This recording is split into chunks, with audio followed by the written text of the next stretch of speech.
Baik, Bismillahirrahmanirrahim. Assalamualaikum warahmatullahi wabarakatuh. Pada hari ini saya Muhammad Seprianto dari Prodi Rekayasa Teknologi Konstruksi Perkapalan Politeknik Negeri Batam ingin memaparkan materi yaitu statika benda tegar dan gaya gesek. Baik, langsung saja. Apa itu statika benda tegar? Statika benda tegar atau tumpuan merupakan suatu support adalah fitur pada suatu benda tegar untuk menjaga benda tersebut tetap diam dan tidak bergerak. Jadi dia berupa tumpuan atau uh, tiang penyangga agar suatu benda tidak dapat bergerak. Tumpuan itu terbagi menjadi 3 jenis, yaitu yang pertama tumpuan roll, yang kedua tumpuan sendi atau engsel, dan yang ketiga tumpuan jepit atau fixed support.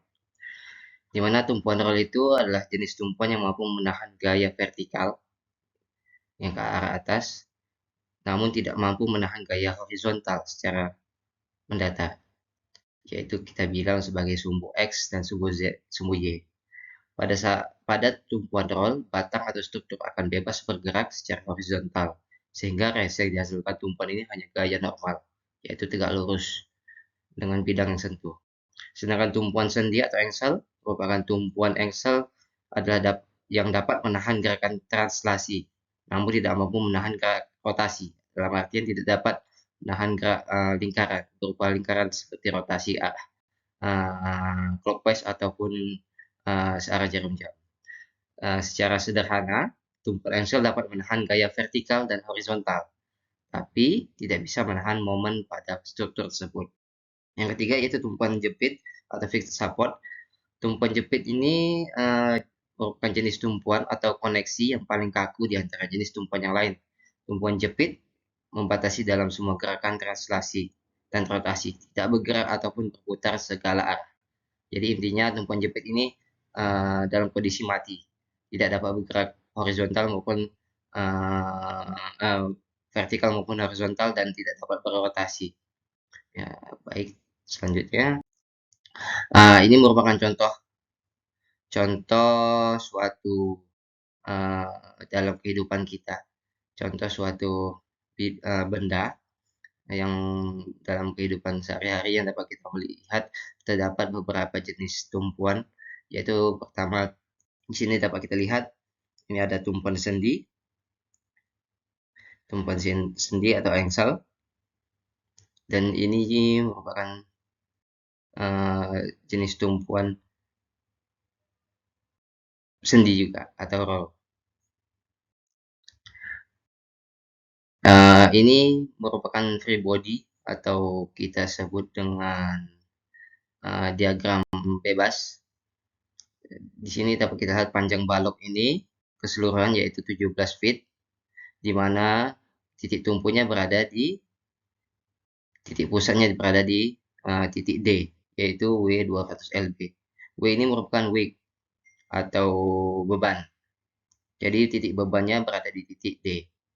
Berada di titik A atau B di antara A sampai ke B. Perhatikan pada titik B terdapat tumpuan engsel A ini. RBY ini merupakan titik engselnya. BY berasal dari sumbu Y.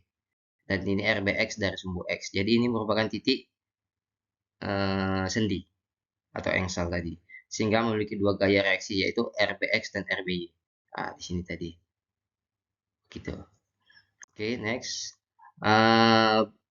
Selanjutnya yaitu ada 3 macam jenis tumpuan statika benda tegar, yaitu yang pertama itu beban muatan, yang kedua statika benda tegar untuk beban terpusat, sistem equivalent, statika benda tegar untuk beban terdistribusi, statika benda tegar beban momen.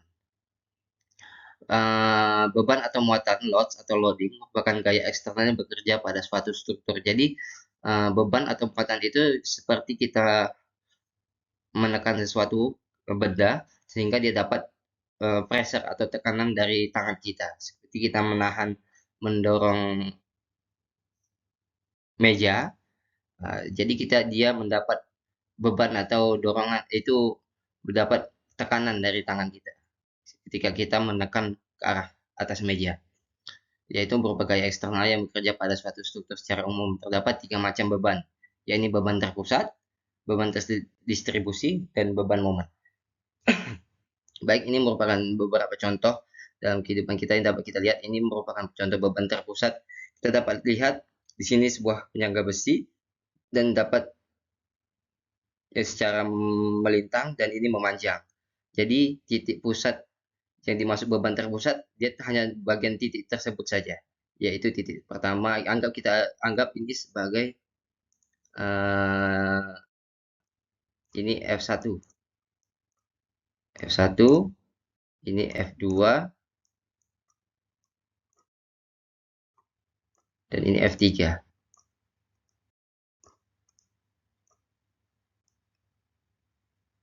Oke. Jadi pada beban terpusat terdapat tiga titik pusat gaya, yaitu di F1, F2, dan F3.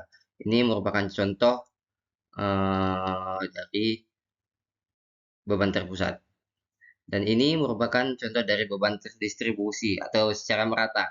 Seperti suatu gedung, dia jumlah beban yang di atasnya itu rata. Jadi tidak ada ketimpangan atau satu sisi yang berat dan sisi lainnya tidak. Jadi secara rata dia beban yang berada di atasnya terdistribusi ke area beton atau area lantai ini rata.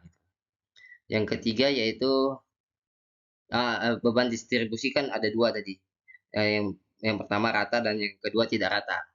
Itu termasuk beban terdistribusi. Yang tidak rata seperti ini, contohnya ini suatu baja mungkin di atasnya terdapat tumpukan semen atau karung gini. Jadi ini tidak merata. Jadi pada saat di titik sini, beban lebih besar dibanding titik sini. Kita anggap ini titik F1, ini F2, dan ini F3. Jadi pada beban yang dialirkan dari benda di atas yang itu pada F1 itu lebih besar dibandingkan F2, dan begitu pula dari beban yang diberikan F3 ke F2 itu perbandingan beban dari F3 dan F2 tentu lebih besar F3 dibanding F2. Jadi urutannya F1 beban paling tinggi, yang kedua F3 nomor 2, dan yang paling terakhir yaitu F3 dan F2. Yang selanjutnya itu disebut juga sebagai beban kombinasi, yaitu beban momen. Merupakan beban yang menimbulkan momen. Jadi ketika di suatu bidang atau benda dikasih beban dari atas sehingga menghasilkan suatu momen, suatu pergerakan atau suatu perubahan seperti itu pada benda yang diberi beban. Statika benda tegar untuk beban terpusat. Pada sistem kesetimbangan pada partikel, keadaan setimbang tercapai jika gaya resultan yang bekerja pada partikel tersebut adalah 0. Jadi pada ini, sementara pada sistem kesetimbangan pada benda tegar, syarat tersebut masih berlaku untuk ditambah momen resultan sama dengan 0. Rumus pernyataan tersebut seperti pada gambar ini merupakan ini contohnya. Jadi beban terpusat itu artinya ini pusatnya dan macam-macam gaya yang dihasilkan. Sehingga sigma fx harus ini merupakan rumusnya. Sigma fx sama dengan 0, sigma fy sama dengan 0, sigma fz sama dengan 0, sigma mx sama dengan 0, dan selanjutnya. Untuk yang selanjutnya itu sistem equivalent.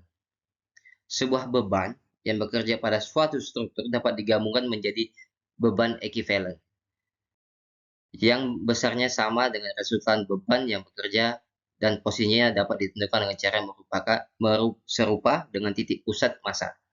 Pada gambar di bawah ini terdapat suatu contoh, terdapat tiga beban yaitu F1, F2, dan F3. F1, F2, dan F3 dengan jarak terhadap dengan masing-masing D1, D2, dan 3. Jadi jaraknya dari tangan seseorang dari titik ini ke F1 itu ada jaraknya F2 dari titik yang kita anggap ini titik A, dari sini titik B, jadi kita anggap ini titik A ke F1, jadi ini kita sebut dengan D1, titik A ke F2 ini kita anggap D2, dan begitu selanjutnya. Sedangkan yang di FR merupakan resultan.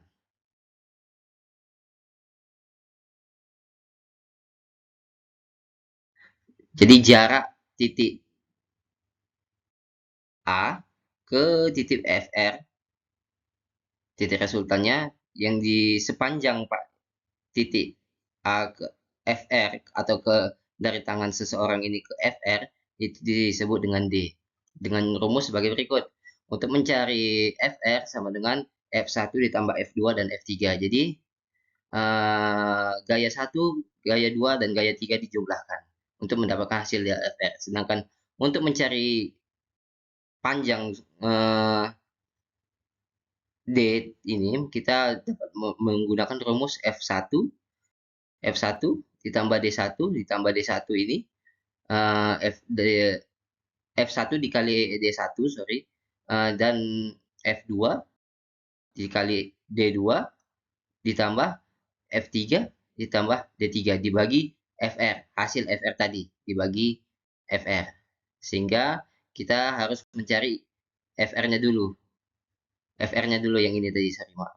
Cari FR sehingga kita baru dapat mengetahui nilai D. Ini contoh soal untuk sistem equivalent. Tentukan sistem equivalent dari sistem tersebut, besar gaya resultan dan letaknya, serta momen pada titik A dan titik B. Dengan memperhatikan arah beban, kita dapat melihat arah beban ada yang ke atas, ke bawah, ke atas, ke bawah. Jadi ini semua sama disebut Y, tapi arahnya yang berbeda. Jadi rumus FR, untuk mencari nilai FR, kita dapat mengetahui nilai momennya, yaitu 150 dikurang 600. Kenapa 600? Karena dia arahnya ke bawah, artinya minus. Kalau ke atas plus. Jadi 105 sengaja sini tidak dibulat jika di awal kalimat tanda plus tidak dicantumkan. 150 dikurang 600 karena minus, ditambah 100 karena ke atas dia jadi plus, tambah 100 dikurang 250 sama dengan minus 600. Ini ke arah bawah. Intinya karena dia minus berarti ke arah bawah. Sedangkan posisi FR dapat ditentukan dengan menetapkan salah satu titik sebagai titik nol. Berikut ini kita menggunakan A sebagai titik nol. Agar mudah, kita dapat menggunakan titik nolnya ini di A. Jadi yang sebelumnya tadi kita tahu untuk mencari D, jadi seperti ini, 150 Newton dikali 0 meter, D1 dikurang 600 dikali 1,6, jadi 1,6 ini D2 ditambah 100 Newton dikali 2,8, ini tambah ini dikurang 200 Newton dikali 4,8, jadi dari A ke B secara menyeluruh dengan hasil dibagi minus 600 Newton dari hasil FR tadi, sehingga dapat kita ketahui dengan hasil sebagai berikut, yaitu 3,13. Perhatikan bahwa jarak D ini dihitung dari titik A, jadi jarak A ke B, tidak hanya A sampai di sini 100 Newton, tidak A sampai 600, tapi dari A ke B. Jadi secara menyeluruh kita menghitung D-nya secara keseluruhan. Selanjutnya itu statika benda tegar, beban terdistribusi tidak merata. Itu ada 3. Yang pertama yaitu secara bentuk segitiga, yang kedua trapesium, yang ketiga kurva. Beban ekuivalen masing-masing diperoleh dari perhitungan luas distribusinya, sedangkan posisi beban ekuivalen dapat ditentukan dari titik pusat masanya. Statika benda tegar, beban distribusi tidak merata. Beban terdistribusi segitiga. Untuk pola distribusi segitiga, besarnya beban dari satu ujung adalah 0, kemudian meningkat ke ujung lain secara linear. Beban ekuivalen dihitung dengan luas segitiga. Posisi beban ekuivalen berada sepertiga panjang balok diukur dari ujung yang memiliki beban terbesar, atau 2/3 panjang balok dari ujung dengan beban 0. Yang kedua itu beban distribusi berbentuk trapesium. Beban dengan segitiga pada pola trapesium tidak ada ujung dengan beban 0. Kedua ujung memiliki beban, namun salah satunya lebih rendah. Distribusi beban makin besar secara linear sepanjang balok hingga ke ujung satunya. Beban terdistribusi trapesium ini dapat diuraikan menjadi dua beban berbeda, yakni beban terdistribusi segitiga ditumpuk di atas sehingga membentuk seperti segitiga, dan kita tahu bentuk trapesium seperti itu, kurang lebih trapesium kan seperti ini, yang tidak rata ya, kurang lebih seperti itulah. Ini sebagai contoh saja. Jadi pada area ini kan berbentuk segitiga kalau kita potong. Ini yang dimaksudnya tadi. Ini distribusi segitiga ditumpuk di atas beban terdistribusi merata, sehingga dapat dihasilkan kedua beban ekuivalen dari masing-masing komponen, yaitu bentuk segitiga dan persegi panjang tadi. Akhirnya, dua beban ekuivalen tersebut juga dapat dijumlahkan menjadi satu beban ekuivalen total. Jadi, kita cari dulu satu-satu yang segitiga dan yang perseginya, baru kita jumlahkan sehingga dapat mendapatkan hasil. Ini contoh soal untuk beban distribusi segitiga. Ini ada contoh sebuah soal. Sebuah balok diberi beban terdistribusi segitiga. Jadi ini bentuknya segitiga, kita dapat lihat dari sini A ke B, dan ini ada bebannya. Ini beban-bebannya secara merata, tapi secara menyeluruh tapi tidak merata. Kita dapat melihat panjang pendeknya tekanan yang diberikan atau momen yang diberikan. Ini titik B adalah 100 Newton, seperti pada gambar berikut. Tentukan gaya reaksi tumpuan pada titik A. Jadi kita cari beban ekuivalen adalah luas segitiga di mana alasnya 12 meter dan tingginya 100 Newton per meter. Ini kita lihat panjang alasnya yaitu 12 meter, dan beban secara menyeluruh ini dari yang paling tinggi dan sehingga yang paling rendah yaitu 100 Newton meter. Jadi kita cari FR-nya yaitu setengah dalam kurung 12 meter dikali 100 meter sama dengan 600. Setengah ini merupakan rumusnya. Jadi panjang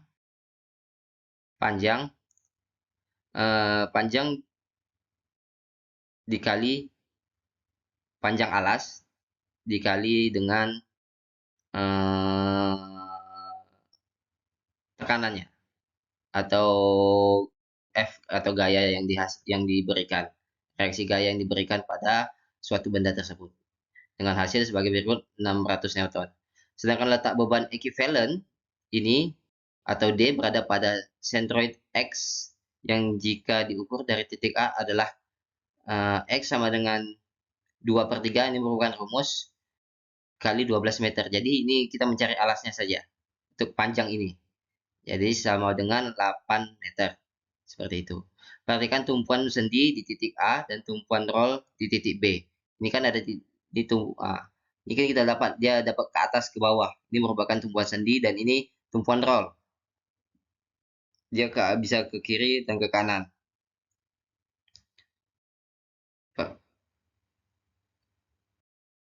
Sehingga diagram benda bebasnya menjadi kurang lebih seperti ini.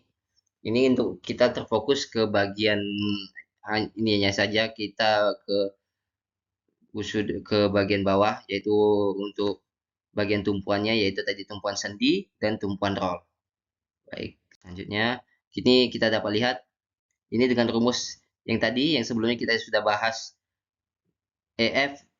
sigma F sama dengan 0, AX sama dengan 0, sigma Fy sama dengan 0.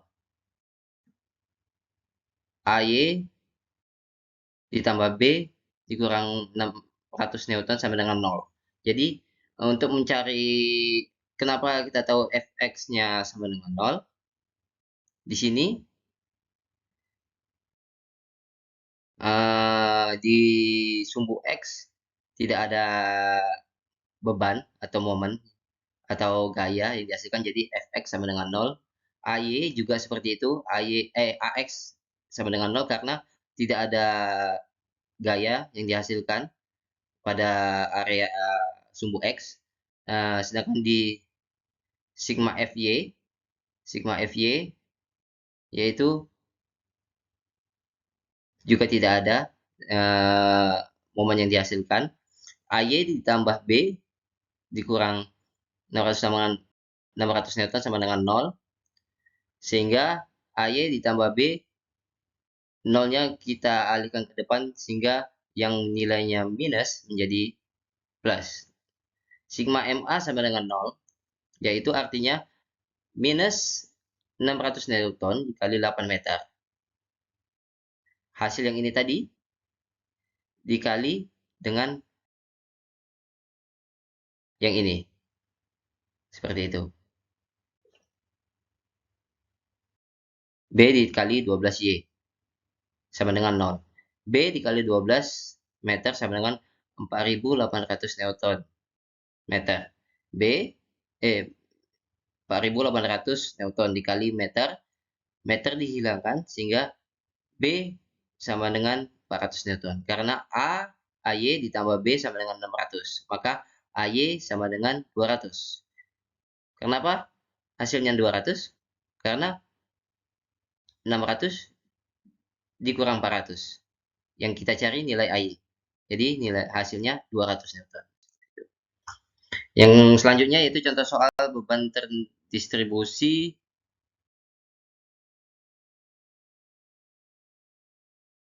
trapesium.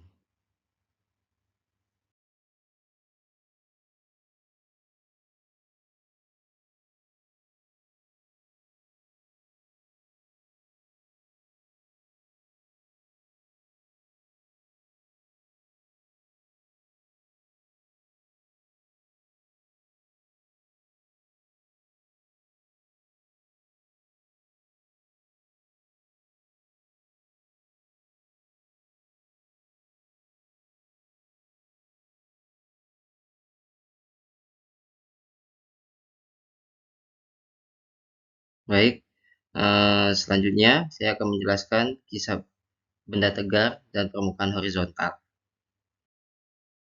Dan kisah benda tegar dan permukaan miring. Jadi ada dua tipe, yaitu horizontal dan keadaan miring. Jadi suatu benda dapat diberi momen atau gaya dalam keadaan horizontal atau rata, dan dalam keadaan miring seperti ini. Dan ini terdapat tercantum rumus-rumusnya juga.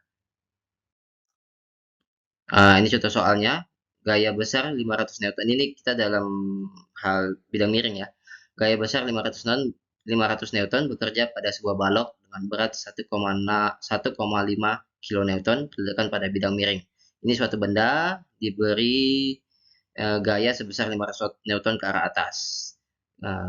Koefisien gesek antara balok dan permukaan bidang atau koefisiennya sama dengan 0,25. Untuk koefisiennya ini di 0,20. Tentukan apakah balok ini dalam keadaan kesetimbangan, dihitung dari nilai gaya geseknya. Baik, ini di sini kita dapat melihat ini kita sudah bikin diagram free body atau diagram bebasnya. Jumlah gaya pada sumbu X selain gaya gesek. Jadi ini gaya geseknya. Jadi jumlah gaya yang dihasilkan pada sumbu X selain gaya gesek. Sigma Fx sama dengan 500 dikurang 3/5W. Jadi 500 ini merupakan gaya yang dia didorong ke atas. Ini kan sumbu X nih. Ini sumbu Y. Ya, ke arah atas. 3/5W ini berasal dari 3/5. Ini dari sudut yang dihasilkan. Nah, jadi 3/5 ini dari sini. 3/5. Jadi 500 dikurang 3/5 dalam kurung 1500. Dengan itu kita dapat hasilkan minus 500 Newton. Artinya gaya yang bekerja pada sumbu X mengarah ke kiri, sehingga gaya geseknya ke kanan. Jadi dia dorong ke atas, namun masih minus, masih lebih berat beban ini, sehingga tidak dapat dengan dengan gaya 500 ini tidak dapat menahan benda itu. Jadi tetap ke arah meluncur dengan, sehingga benda ini tidak terdorong ke atas atau tetap meluncur ke bawah gitu. Sedangkan di sigma Fy itu sama dengan benda tidak bergerak di sumbu Y. Jadi benda tidak bergerak ke arah atas ataupun bawah. Jadi sigma Fy sama dengan Fn dikurang 4/5 W sama dengan 0. Fn sama dengan 4/5 W dikurang sama dengan 4/5 1500 sama dengan 1200 Newton. Besar gaya gesek ini statis lebih tinggi dibandingkan dengan gaya yang nahan, artinya seperti itu kurang lebih. Sehingga besar gaya gesek maksimal lebih kecil dari nilai mutlak Fx 100, sehingga balok posisinya turun, tidak naik ke atas. Seperti itu. Nah, ini karena gaya gesek maksimal lebih kecil dari gaya gesek hasil perhitungan, balok bergerak sehingga berjalan gaya gesek kinetik motion atau kinetiknya tadi turun dia ke bawah. Dari itu ini merupakan rumusnya F aktual sama dengan Fk dikurang K Newton sama dengan itu resultan gayanya seperti ini. Dan baik, mungkin cukup sekian dari saya. Terima kasih. Wassalamualaikum warahmatullahi wabarakatuh.